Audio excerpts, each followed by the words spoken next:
In a bathroom together, Leo drops a bombshell on Lelia on how she was killed by a void monster, but brought back to life by his powers. Lelia, however, struggles to grasp this concept. Leo reveals that his unique ability governs death and resurrection, making her immortal. The downside? She's not entirely alive. Leo shows her a mark on her thighs that confirms the truth. Lelia is stunned but asks about the mark's significance. Leo explains it's a level 10 mark, indicating she's a top-class vampire known as the Crimson Shining Mark, or the Vampire Queen. Lelia is both relieved and bewildered by her new vampire status. Leo then replenishes her magic power, and something intense happens when he touches her mark, causing Lelia to moan in an unexpected way. Once things settle, Lelia's curiosity leads her to inquire about Leo's true identity. He introduces himself as an ancient mage with a rare form of magic that doesn't exist in the present world, carefully not mentioning that he's a demon lord. As they get dressed, Lelia struggles to comprehend the concept of sorcery, but Leo patiently explains it as the art of magical power, practiced during his time. Lelia finally grasps the idea, and realizes she's no longer entirely human. Lelia thanks Leo for saving her life, and then surprises him by asking about his mission and why he was encased in a crystal. Leo reveals he's searching for someone in this world and agrees to let Lelia help him in exchange for making her stronger to fight monsters.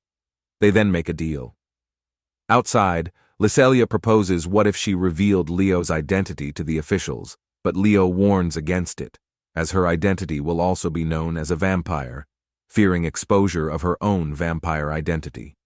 He also hints at the mark's power of domination and slavery, unable to betray the current holder of the mark, causing Lelia's imagination to run wild. Later, they visit a restaurant. They discuss credits used in the city's currency, and Leo learns about credit cards.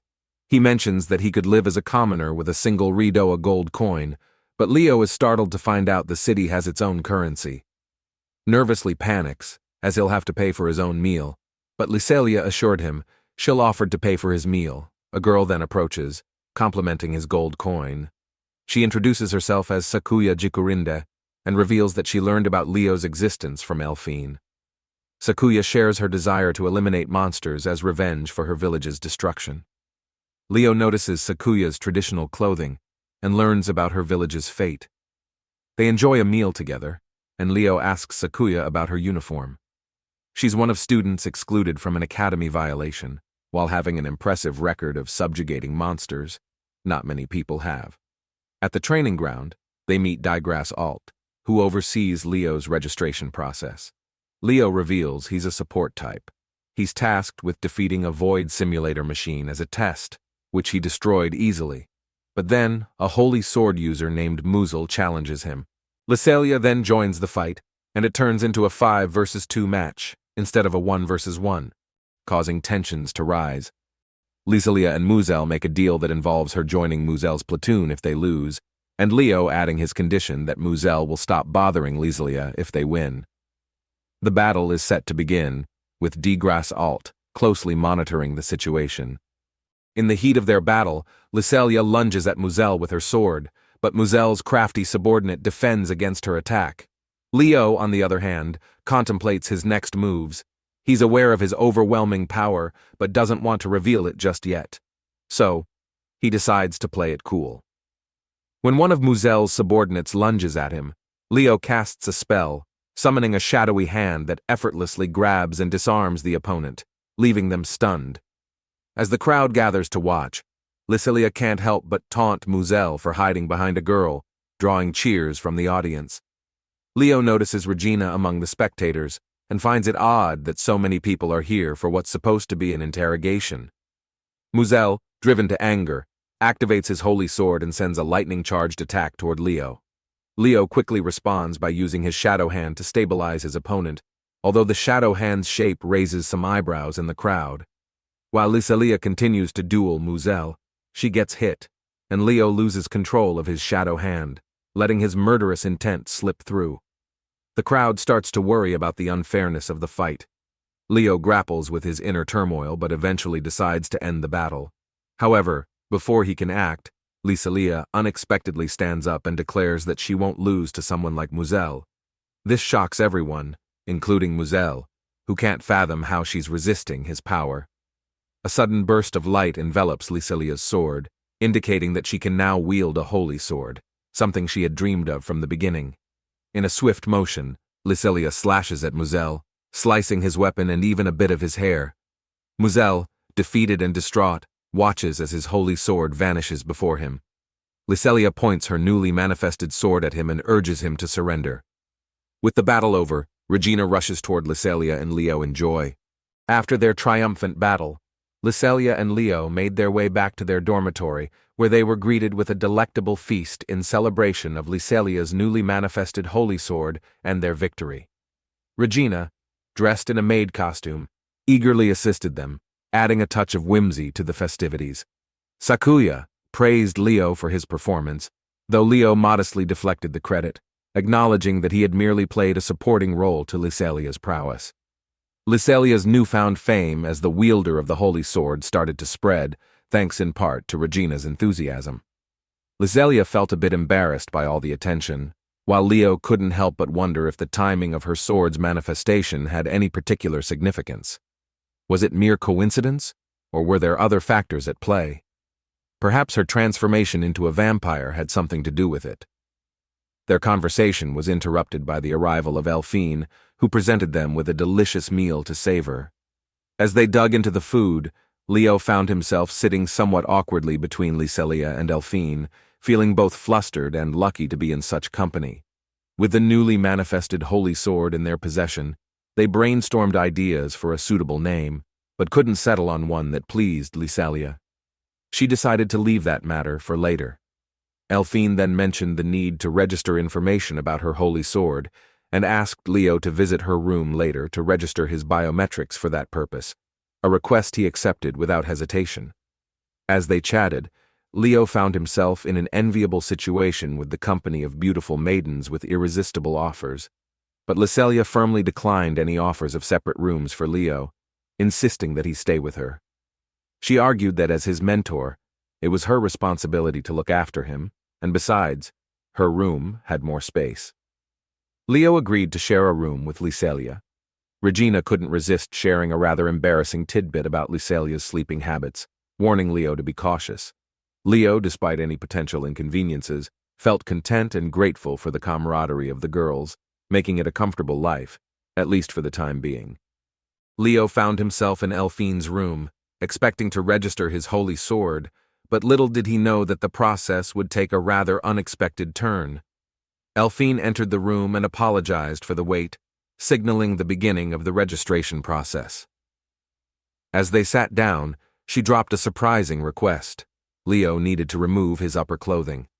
Confused but complying, Leo took off his shirt, wondering why it was necessary. Elphine explained that it was required to obtain his biometric data for registration. As Elphine's hands touched his skin, she couldn't help but compliment his complexion, initiating the biometric data registration process. Meanwhile, Leo was left pondering why Elphine was part of Lyselia's platoon. Her story unfolded as she recounted losing her holy sword power 6 months ago during an ambush by the Void in a ruin. Her platoon's teamwork had crumbled, leaving her feeling a deep sense of loss and purposelessness.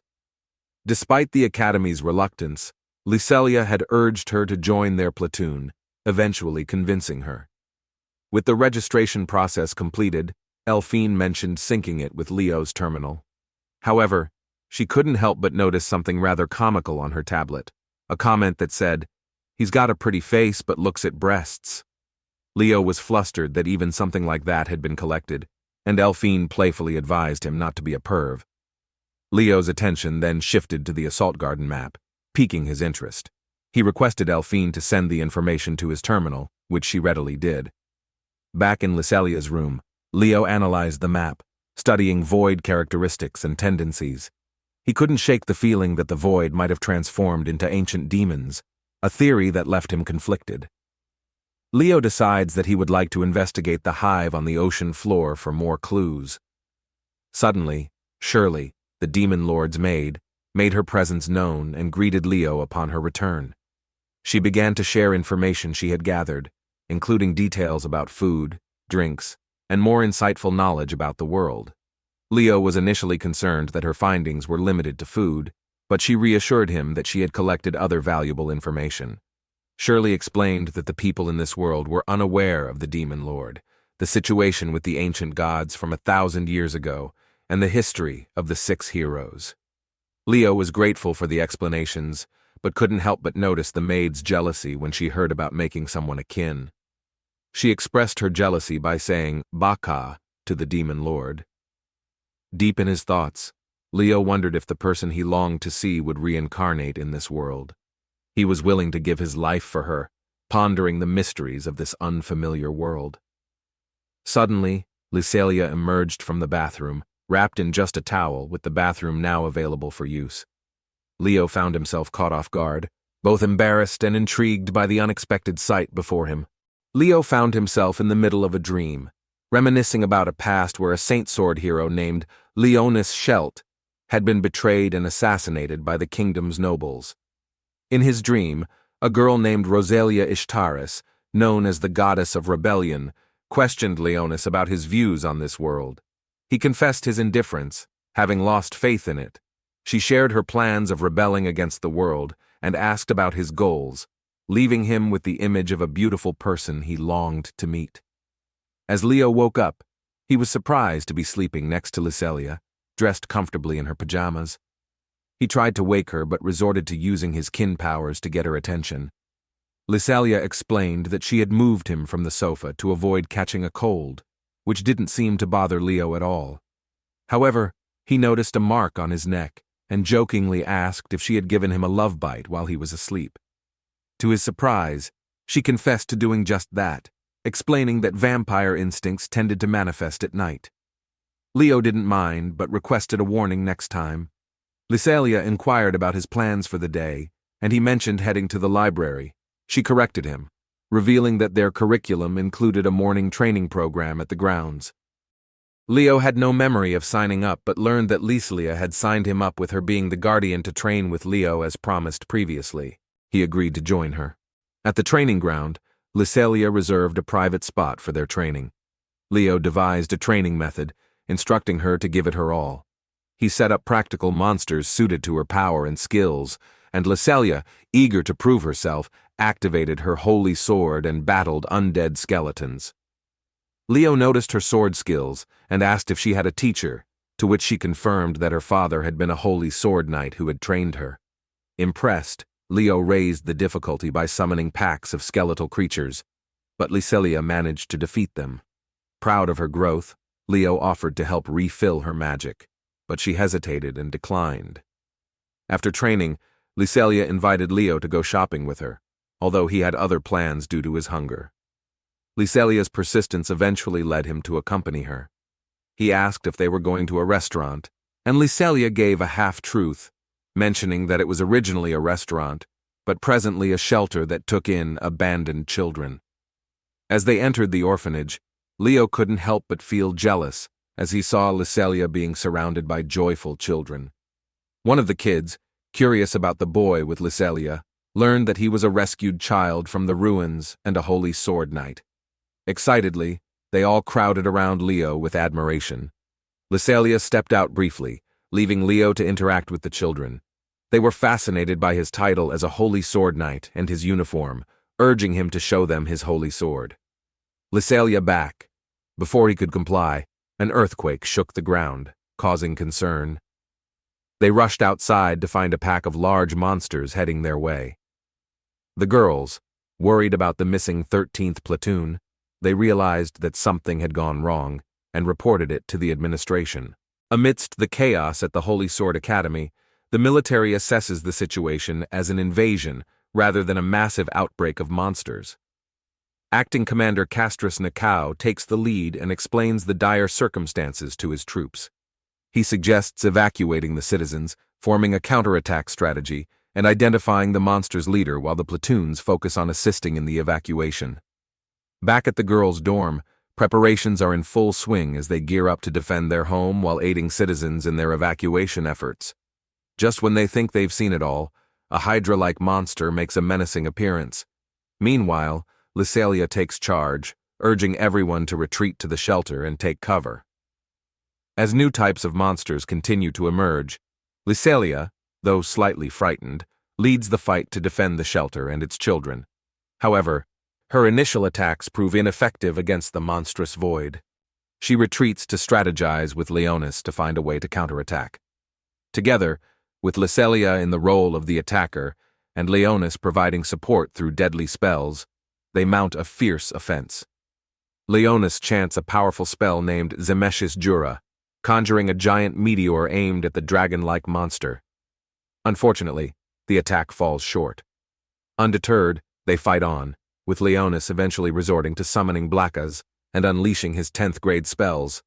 Their relentless efforts pay off as they finally manage to defeat the dragon. Just when they believe the battle is over, a massive root suddenly grapples Lelia, whisking her away. Leonis quickly analyzes the situation, identifying the root-type monster as Acrocil de Gracios, one of the 6 heroes and the great sage. He was an old man who fused with his sacred tree and fought countless battles against the Demon King's army. In a desperate bid to save Lelia, Leonis takes aim at the root monster and chants a powerful 6th grade spell. However, as he unleashes it, the monster vanishes, taking Lelia with it. Leonis realizes that this was a calculated diversion to lure him out from the shelter. He fears that revealing more of his power could instill fear in the hearts of humans. As a precaution, he summons skeletons to guard the area, ready to protect the shelter from any possible threats. One of the children from the shelter steps out, expressing gratitude to Leonis for his protection and requesting him to take care of Lelia. Leonis pats her on the head, promising to bring Lelia back. Determined in his heart and Blackas by his side, he takes the initiative to confront Acrocil, the root monster, and rescue Lelia. Hey guys, Manga Mania here. I hope you enjoyed this part too. If you want more, just comment down below. Please help me grow and subscribe to my channel so I may give you more awesome content like this. I appreciate you guys. Thanks everyone. Have an amazing day.